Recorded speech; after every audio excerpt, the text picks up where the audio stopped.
Baie mense het altyd mos nou maar in die begin van 'n nuwe jaar allerhande nuwejaarsvoornemens. Ons maak planne en ons besluit, planne is nie 'n slegte ding nie, maar ons het hierdie voornemens, hierdie jaar gaan ons dinge anders doen, of gaan hierdie jaar minder eet, gaan minder chocolates eet, ek gaan meer tyd spandeer met daai persoon of daai persoon, wat ook al jou voornemens is. Maar ongelukkig, meeste mense hou net by daai nuwejaarsvoornemens, solank dit vir hulle gerieflik is, nê. Maar die oomblik wat dit 'n uitdaging is, laat val ons dit soos iemand wat 'n warm pot met kaal hande gryp. En dis nou maar hoe die mens is. So, wees versigtig om nuwejaarsvoornemens te maak, of laat ek eerder so sê, moenie met almal jou nuwejaarsvoornemens deel nie. Dalk moet jy dit 'n geheim hou. Maar ek dink tog, dit is belangrik om te beplan en bereikbare doelwitte te stel vir 2026. Doelwitte is belangrik want dit gee ons rigting en dit motiveer ons. Dit motiveer ons vir ons reis in 2026. En ek wil vandag vir jou sê, as jy God nie deel maak van jou reis in 2026 nie, van jou planne nie, gaan dit vir jou 'n moeilike jaar wees. God wil deel wees van jou lewe, deel wees van jou planne, van die doelwitte wat jy vir jou stel, want, ouens, kom ons wees eerlik met mekaar, hierdie jaar gaan daar ook hindernisse wees. Daar gaan moeilike tye wees. Daar gaan uitdagings wees. En as jy nie hierdie jaar ingaan met geloof in God en afhanklik is van sy genadekrag nie, ouens, gaan jou reëse op jou pad hierdie jaar jou oorweldig. Gaan dit te veel vir jou wees. En dit herinner my aan 'n deel in die Ou Testament, waar Israel 'n geleentheid gehad het om 'n nuwe begin te maak in 'n nuwe land. En hierdie is so belangrik vir ons om daarna te kyk, soos ons totsiens sê vir 2025 en 2026 ingaan. Ek wil hê dat julle saam met my sal lees daar in Numeri 13 vanaf vers 1, 'n baie bekende deel. As jy jou Bybel het, kan jy gerus daarna toe blaai, Numeri 13 vanaf vers 1. En die Here het met Moses gespreek en gesê, stuur vir jou manne uit, dat hulle die land Kanaan, wat ek aan die kinders van Israel sal gee, kan verken. Van elke vaderlike stam moet julle een man stuur, elkeen 'n owerste onder hulle. En Moses het hulle uitgestuur uit die woestyn Paran, volgens die bevel van die Here, hulle almal manne wat hoofde was van die kinders van Israel. Nou, ons almal ken die verhaal so goed, God het Israel verlos uit Egipte uit, hulle was slawe gewees, en hy het die Rooi See vir hulle oopgekloof, en dit het hulle net 11 dae geneem, vanaf Egipte tot by die beloofde land. Net 11 dae, né? Toe kom hulle by die beloofde land aan. Nou wat interessant is, dat lank voor hulle die beloofde land in besit geneem het, 400 jaar om presies te wees, het Abraham al reeds gewoon in die beloofde land. Onthou julle, God het vir Abraham gesê, neem jou familie, jou gesin en trek na 'n ander land toe. En toe het Abraham en sy familie, op daai stadium was hy net Abraham, nie Abraham nie, nee, Abraham. Toe gaan woon hy in die land Kanaan, in die beloofde land, reeds daar. En terwyl hy in die land gewoon het, lank voor die Israeliete daar aangekom het, het God vir hom 'n belofte gegee, dat hierdie land aan Abraham en sy nageslag gegee gaan word. Die VN het nie die besluit gemaak nie. God het die besluit gemaak. Genesis 12 vers 7, daarop verskyn die Here aan Abraham en sê, aan jou nageslag sal ek hierdie land gee. Toe bou hy 'n altaar daar vir die Here, wat aan hom verskyn het. En hy het God geloof en geprys en gedank vir die wonderlike belofte. So lank voor die Israeliete nog daar aangekom het, het Abraham gewoon in die beloofde land. Nou, na Abraham weet ons, het Isak mos gekom, né? Abraham, Isak was sy seun, Isak met sy geslag of nageslag of sy familie. Hulle het ook in die beloofde land gebly, en toe kom Jakob met sy 12 seuns. Hulle was ook in die beloofde land vir 'n ruk, maar toe was daar 'n hongersnood gewees in die land. En Jakob besluit toe dat hy gaan na Egipte toe trek, want daar was 'n geweldige hongersnood in die land Kanaan gewees. En toe, ons ken die verhaal daar in Egipte, met wie verenig hulle toe daar? Jakob en sy seuns? Met Josef, wat alreeds in Egipte was. Want Josef was mos verkoop deur sy broers as 'n slaaf, en hy het opgeëindig in Egipte. En daar in Egipte het hulle weer met Josef verenig. Josef het 'n baie belangrike posisie gehad, net onder Farao in Egipte. God het hom guns gegee. Ons ken die verhaal. En daar in Egipte het dit goed gegaan met Jakob en sy familie. Hulle het gewoon daar. Maar toe op 'n stadium het die Farao wat aan bewind was toe Josef daar was gesterf, en daar het 'n nuwe Farao begin heers in Egipte, en Josef het toe ook op 'n stadium gesterf. Toe besluit hierdie nuwe Farao, hierdie klomp Israeliete het om 'n bedreiging geword, want hulle het te veel geword, en dit het aanleiding gegee tot slawerny. Toe was die Israeliete mos vir 400 jaar slawe in Egipte, en ons almal ken die verhaal. Toe kom God, en hy sê vir Moses, ek wil hê dat jy die volk uit Egipte uit moet lei. En dis toe dat hulle uit Egipte uittrek, en na 11 dae, deur die Rooi See, kom hulle toe aan weer terug by die beloofde land, wat God aan hulle beloof het. En God het besluit dat dit tyd geword het vir hulle om die beloofde land binne te gaan. Maar terwyl Israel weg was uit die beloofde land, het daar ander nasies gaan plak, as ek dit so kan stel, en gaan bly in die beloofde land. Vyandige nasies, gewelddadige nasies, onder wie daar reëse ook was. En hierdie nasies het God besluit, my oordeel het aangebreek oor hierdie ouens. Ek gaan hulle oordeel. En ek gaan Israel gebruik om dit te doen. So hier kom hulle nou aan by die beloofde land. En Moses sê vir hulle, maar voor ons nou in die land ingaan, stuur ek 12 spioene uit om die land te gaan verken. Hy stuur hulle toe uit, en hulle besluit toe dat hulle sekere streke van die land gaan verken. Nou, julle kan gerus gaan lees daar in Numeri wie hierdie spesifieke leiers was, hoofde van die verskillende stamme wat in die land ingegaan het. Ek gaan lees nou daar vanaf vers 16. En dit is die name van die manne wat Moses gestuur het om die land te verken. En interessant hier, spesifiek word dit neergeskryf, en Moses het toe Hosea se naam verander, Hosea die seun van Nun, verander hy toe na Josua toe. Ek veronderstel Moses het seker besef dat God gaan Josua gebruik in die toekoms. Hy het 'n leier raak gesien in hierdie jong man Josua. En hy besluit toe, hy gaan Josua se naam verander, of hy gaan Hosea se naam verander na Josua toe. En dis baie belangrik en betekenisvol, want Hosea beteken verlosser. Ek veronderstel toe Josua se ouers vir hom hierdie naam gee, toe het hulle iets in hom gesien, en ek dink hierdie ou gaan 'n baie indrukwekkende persoon wees, amper soos 'n verlosser vir die nasie.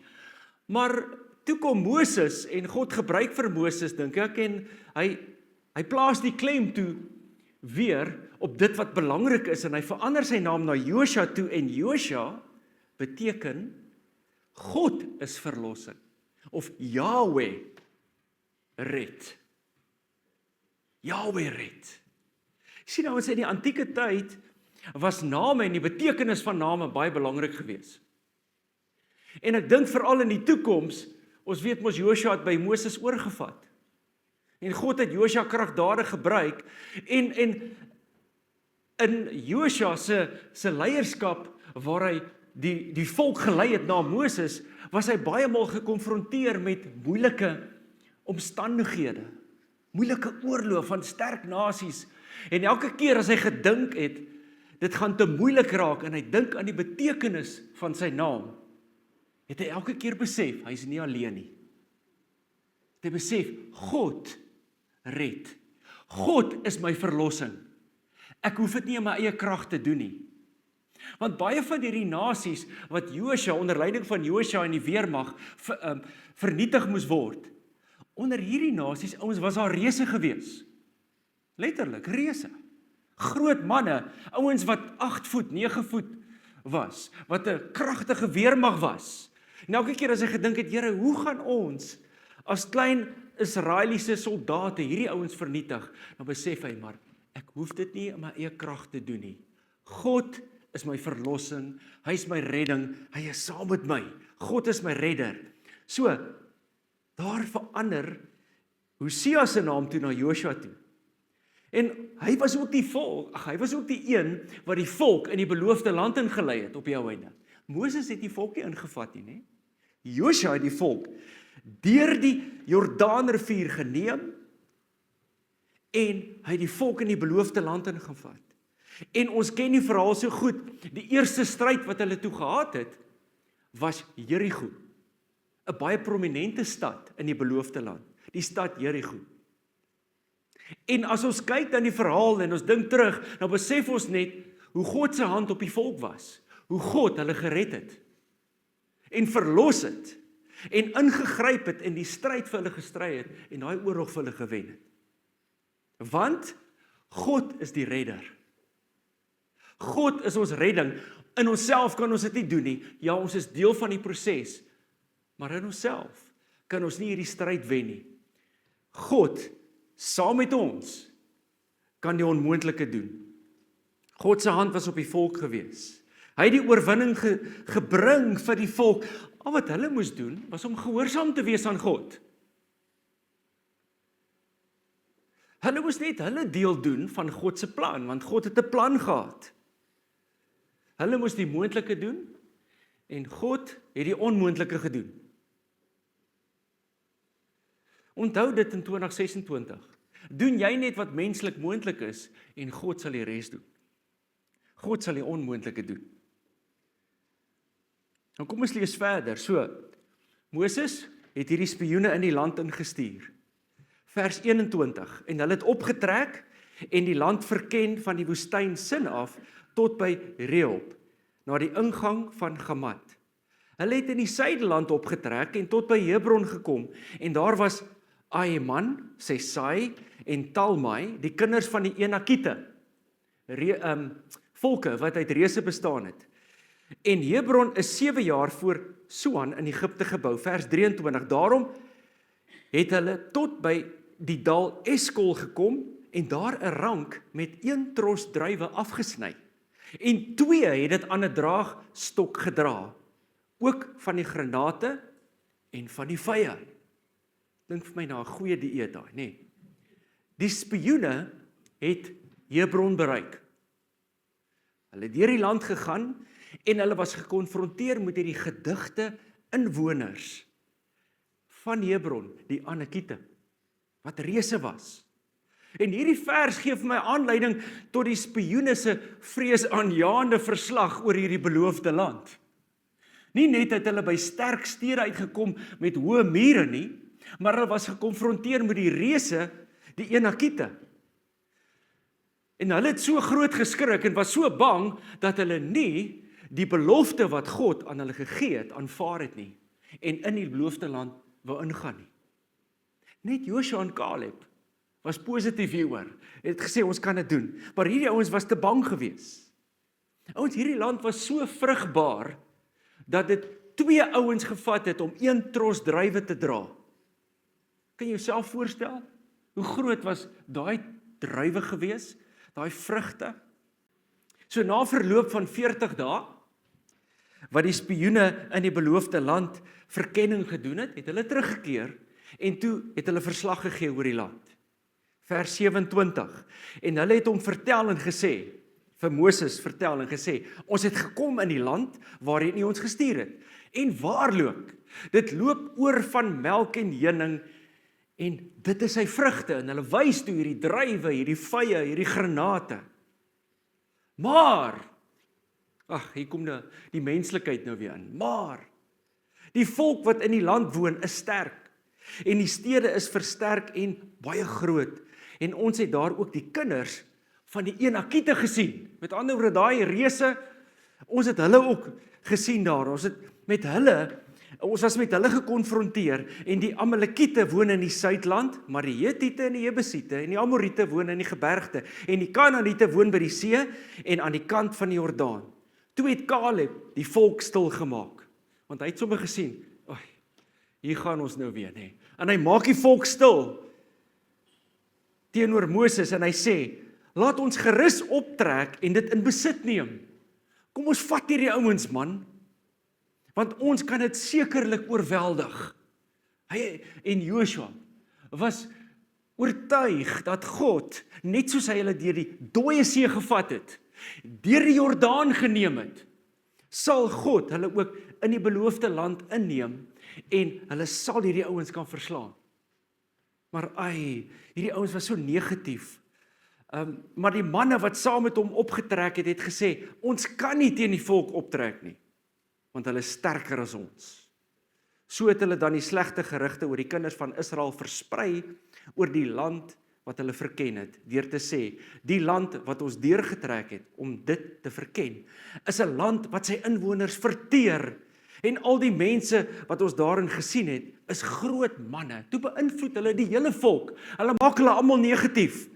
Ons het daar ook die reëse gesien, die kinders van Enak, van die reëse afkomstig, en ons was so springkane in ons oë, so was ons ook in hulle oë. En dan versprei hierdie negatiewe stories. Jy sien, hierdie Enakiete was Goliat se voorouers, né? Hulle was reëse wat afkomstig was van die Nephilim, waarvan ons lees in Genesis 6. Hulle het van daar af gekom. Maar ouens, die reëse was nie vir God 'n probleem nie. As hulle dit maar net kon insien, dit was nie vir God 'n probleem nie, dit was sy afdeling gewees. As hulle maar net gehoorsaam wou wees aan God, en vir hom wou luister, en die belofte wat God reeds aan hulle gemaak het, net aanvaar. Maar hulle vrees het hulle oorweldig. Hulle het 'n negatiewe ingesteldheid gehad. Jy sien, vrees en ongeloof het hulle laat twyfel in God se belofte, soveel so dat hulle wou teruggaan Egipte toe.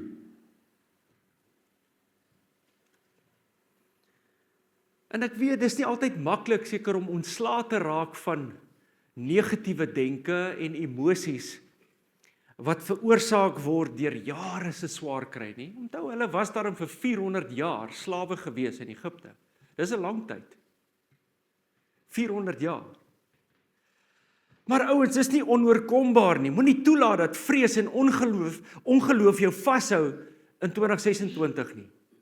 Moenie toelaat dat die mislukkings van 2025, die mislukkings van gister, jou verblind om die geleenthede raak te sien vir 2026.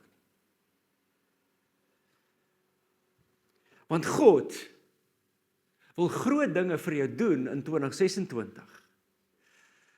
En wat kan ons doen om ontslae te raak van daai negativiteit? Ek dink, kom ons begin by die begin en neem verantwoordelikheid vir jou huidige situasie. Dan mag dalk dinge wees wat met jou gebeur het. Mislukkings het gebeur in 2025. En dinge dalk met jou gebeur waaroor jy nie beheer gehad het nie. Dinge wat jou moedeloos gemaak het. Dit is so, dit het gebeur, dit is jou huidige situasie. Maar ek dink wat belangrik is dat jy eerlik sal wees met jouself, neem verantwoordelikheid en moenie almal om jou blameer vir dit wat met jou gebeur het nie. Neem verantwoordelikheid, sê van hier af vorentoe, weet ek, God is met my, hy verander my, hy help my en hy lei my vir die pad vorentoe, ek gaan nie bly lê nie, ek staan op en ek gaan vorentoe. En dan ook belangrik, konfronteer negatiewe gedagtes met die woord. Vervang daai negatiewe denke met die woord van God. As wonderlike skrifte wat opbouend is, wat ons kan stig en opbou, en beoefen dankbaarheid. Dankbaarheid is iets wat ons moet aanwerk soms. Dis iets wat jy moet beoefen. Want wanneer jy deur moeilike tye gaan, is dit moeilik om die dinge raak te sien waaroor jy moet dankbaar wees. Dan gaan jy dalk 'n bietjie moet stil word en jouself dwing om te fokus op die dinge waaroor jy kan dankbaar wees.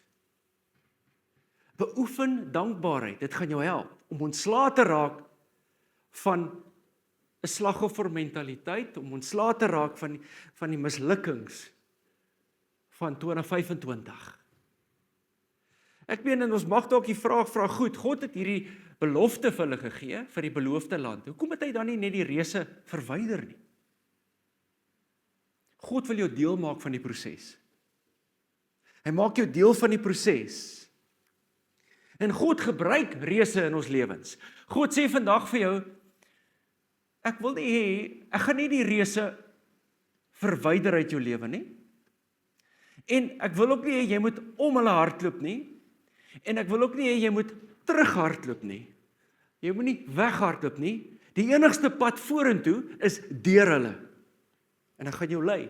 Deur hierdie weermag van reëse wil ek jou lei. God gebruik die reëse in ons lewens as geleenthede. Geleenthede om persoonlik te groei.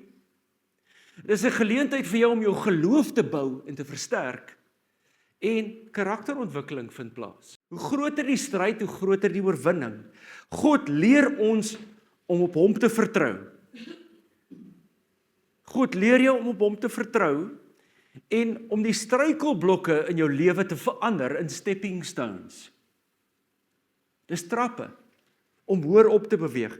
Sy krag word deur jou swakheid openbaar. Onthou dit.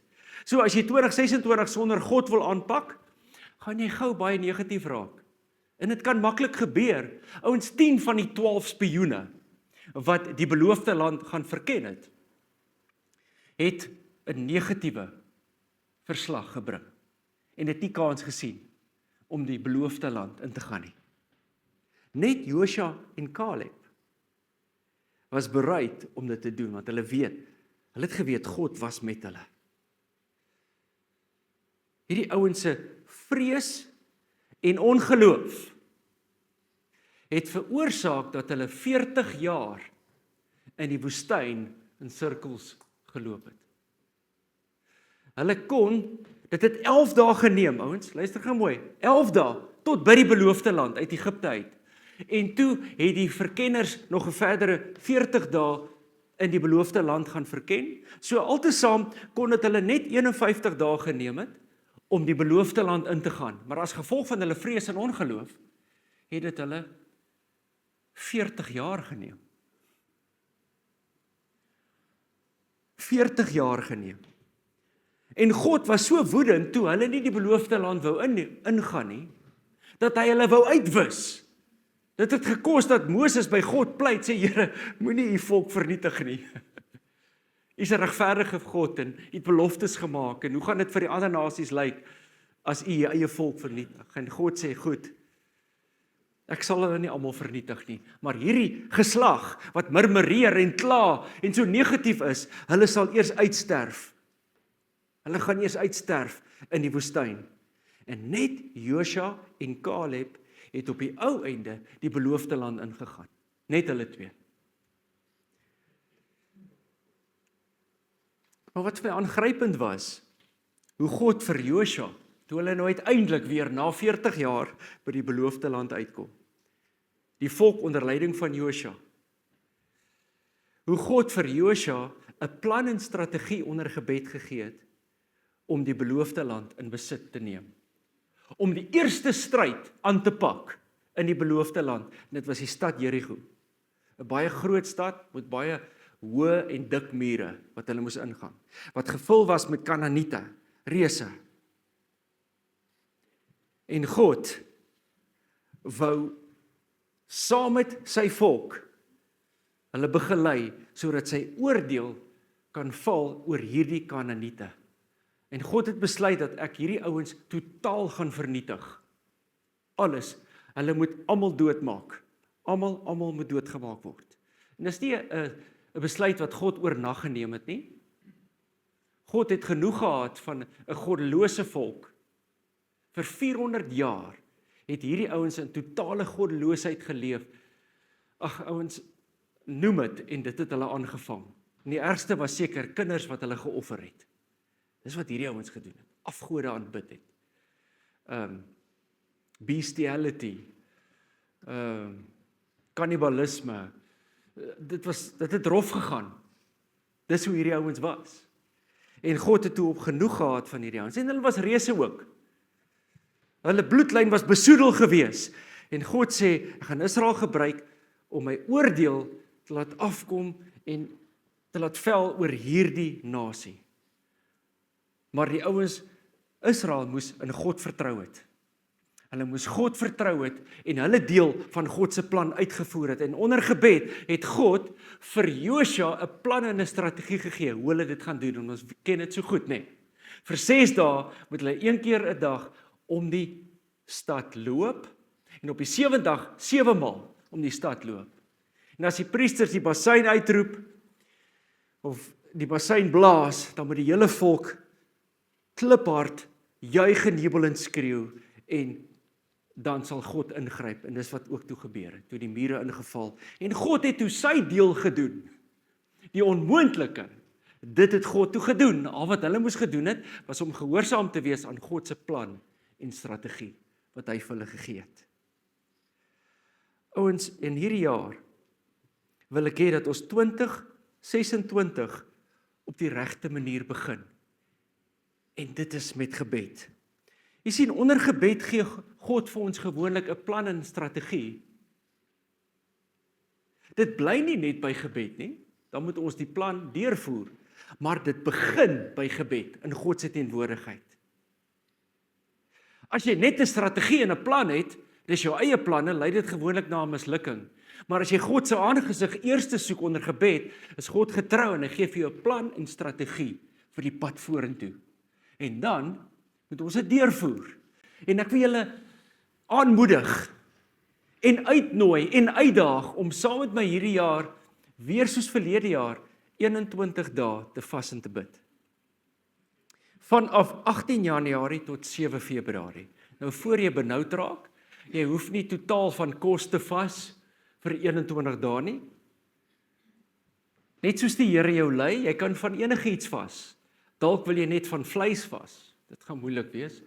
Of net van suiker, of wat dit ook al mag wees. Jy wil dalk van sosiale media bietjie vas.